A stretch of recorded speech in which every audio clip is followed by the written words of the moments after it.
Ce livre, il m'a complètement anéanti.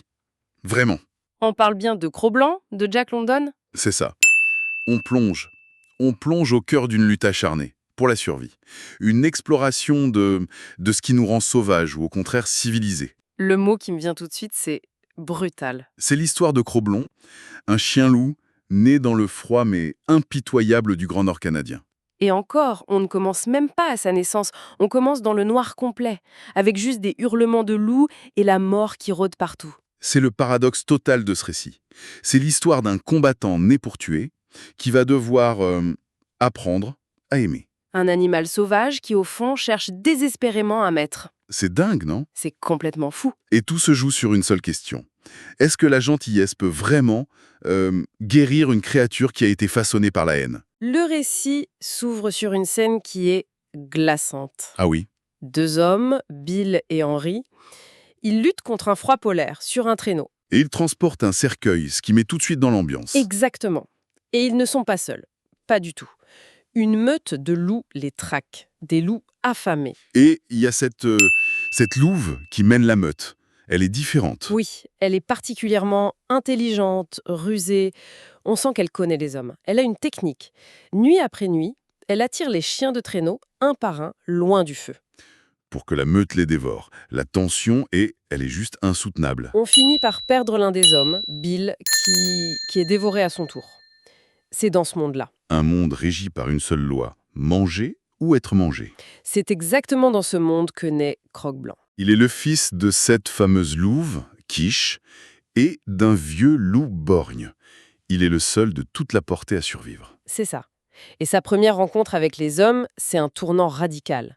Il tombe sur un campement d'Amérindiens. Et là, un homme, Castor Gris, reconnaît sa mère. Oui, il reconnaît Quiche. Et on apprend qu'en fait, elle est mi-chienne, mi-louve. Elle a déjà appartenu à des hommes. Et donc il l'adopte, le louveteau. Il le nomme Croque-Blanc. Voilà, c'est le début de sa vie parmi les hommes. Mais cette vie, elle commence par une trahison. Une trahison terrible. Absolue, oui. Sa mère, Quiche, est vendue pour payer une dette. Et Croque-Blanc, évidemment, tente de la suivre. C'est sa mère. Et là, Castor Gris le bat, violemment. C'est son tout premier contact avec la cruauté humaine. Et ça va le changer à jamais. Il ne comprend pas. Comment le pourrait-il? Sa mère disparaît, et la seule chose qu'il reçoit en retour, c'est la violence. C'est ça. Il devient un paria. Totalement solitaire, hargneux. Il est détesté par tous les autres chiens du camp. Il sent qu'il est différent, qu'il a ce sang de loup. Du coup, il apprend à se battre. Mais pas juste à se battre. Il apprend à être plus rapide, plus malin, plus féroce que tous les autres. Il devient ce que le livre appelle l'ennemi de son espèce. Et ça ne fait qu'empirer. Castor Gris, son maître, devient dépendant au whisky. Et il finit par vendre Croque-Blanc à un homme, Monstrueux. c'est le mot.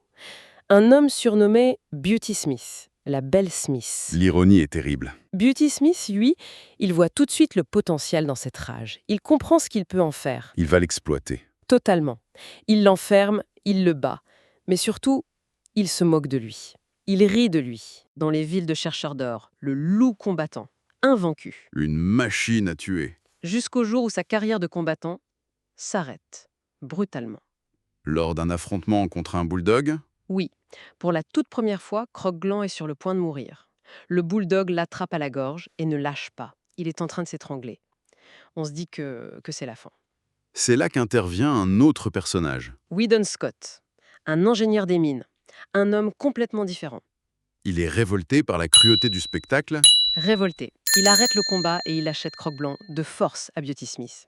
Il le sauve. Mais le plus difficile reste à faire. Ah oui, comment est-ce qu'on apprivoise une créature qui, depuis sa naissance, ne connaît que la haine et la violence? Tout le monde lui dit de la battre. Évidemment.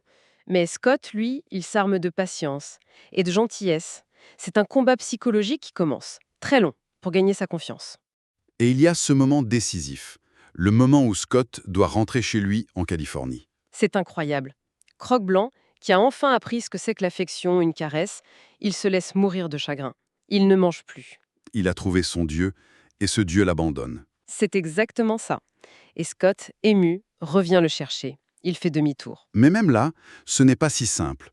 Au moment du départ définitif, Scott enferme Croque-Blanc.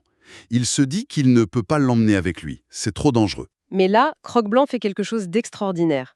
Dans un acte de pur désespoir, il saute.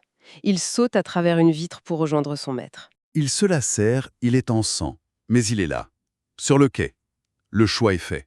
Il part pour la Californie. Alors Croque-Blanc arrive dans le domaine du juge Scott, en Californie. Un nouveau monde. Complètement. C'est un autre univers, loin de la brutalité du froid du Nord.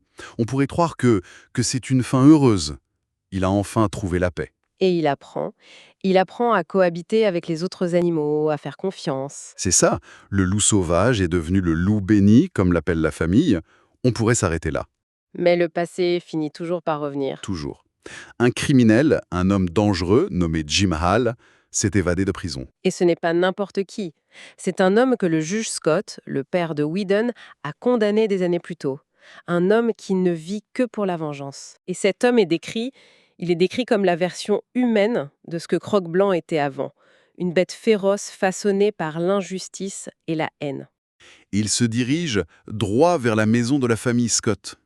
Une nuit, il réussit à s'introduire. Et la seule, l'unique chose qui se dresse entre ce tueur et la famille endormie, C'est Croque-Blanc, ce loup béni.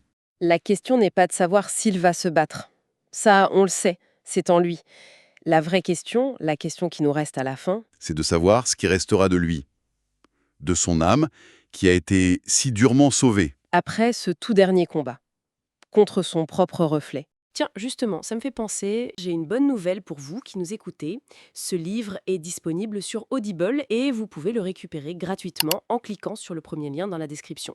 L'idée, c'est vraiment des narrations très immersives. Une narration professionnelle, bien incarnée, ça change absolument tout. La personne ne fait pas que lire, elle interprète, elle donne vie au texte. Ah tiens, super, en plus de la vidéo, il y a un livre audio. Si on veut juste le livre, le lien pour récupérer votre livre audio se trouve dans la description de la vidéo. Si vous avez apprécié le contenu, n'hésitez pas à laisser un petit pouce en l'air et à vous abonner à notre chaîne YouTube pour ne rien manquer des prochaines vidéos. Pour ma part, je vous donne rendez-vous très bientôt pour une prochaine vidéo. En attendant, je vous souhaite une excellente fin de journée ou une agréable soirée et à très vite.